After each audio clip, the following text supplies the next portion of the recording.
Good evening, Hawkeye fans. It's time for another helping of Chicken Soup for the Soul. Tonight's story is called Attitude, One of Life's Choices. The opening quote is, "A happy person is not a person in a certain set of circumstances, but rather a person with a certain set of attitudes." My wife Terry and I purchased a new car in December. And even though we had tickets to fly from California to Houston to visit her family for Christmas, we decided to drive to Texas to break in our new car. We parked the car and took off for a wonderful week with Grandma. We had a wonderful time and stayed to the last possible minute visiting with Grandma. On the return trip, we needed to get home in a hurry, so we drove straight through, one person driving while the other one slept. After driving in a hard rain for several hours, we arrived home late at night.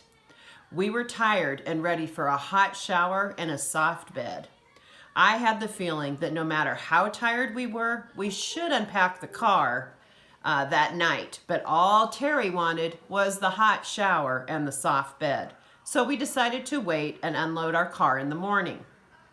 At 7 o'clock in the morning, we got up refreshed and ready to unpack the car. When we opened the front door, there was no car in the driveway.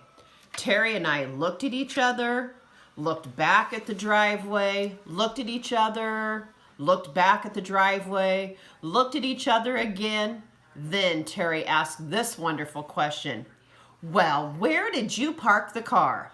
Laughing, I answered, "Right in the driveway." Now we knew where we had parked the car, but we still walked outside hoping that maybe the car had miraculously backed out of the driveway and parked itself by the curb. But of course it hadn't.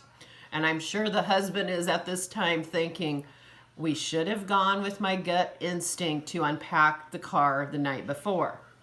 Stunned, we called the police and filed a report that supposedly activated our high-tech tracking system. To be on the safe side, I also called this tracking system company. They assured me they had a 98% recovery rate within 2 hours. In 2 hours, I called again and asked, "Where's my car?" "We haven't found it yet, Mr. Harris, but we have a 94% recovery rate within 4 hours. 2 more hours passed. I called again and asked, "Where's my car?" Again, they answered, "We haven't found it yet, but we have a 90% recovery rate of finding it within 8 hours. At that point, I told them, "Your percentage rate means nothing to me when I'm in the small percentage, so call me when you find it." Later that day, a commercial aired on television with the automaker asking, "Wouldn't you like to have this car in your driveway?" I responded, "Sure, I would. I just had one yesterday." As the day unfolded, Terry became increasingly upset as she remembered more and more of what had been placed in the car. Our wedding album, irreplaceable family photos from past generations, clothes, all of our camera equipment, my wallet, and our checkbook, just to name a few. These were items of very little importance to our survival, yet they seemed of very major importance at that moment. Anxious and frustrated, Terry asked me, "How can you joke about this when all of these things and our brand new car are missing?" I looked at her and said, "Honey, we can have a stolen car and be all upset, or we can have a stolen car and be happy. Either way, we have a stolen car. I truly believe our attitudes and moods are our choice, and right now I'm going to choose to be happy." That's a pretty good attitude for what they've been through. 5 days later, our car was returned without a trace of any of our belongings and with over $3,000 worth of damage.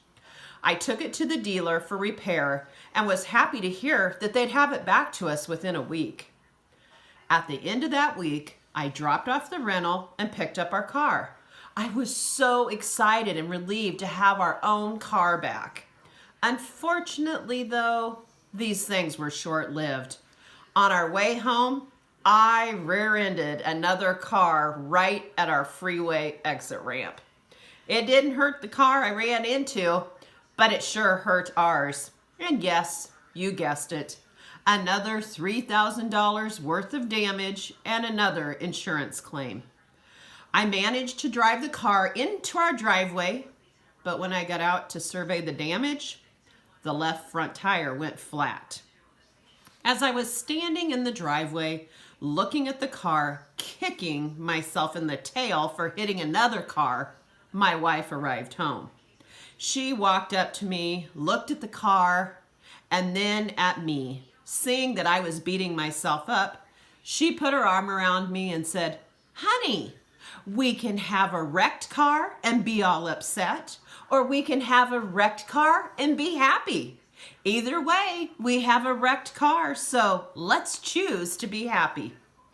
I surrendered with a hearty laugh, and we went on to have a wonderful evening together. So remember, Hawkeye fans, even when things get bad, we choose the attitude that we're going to take. Good night.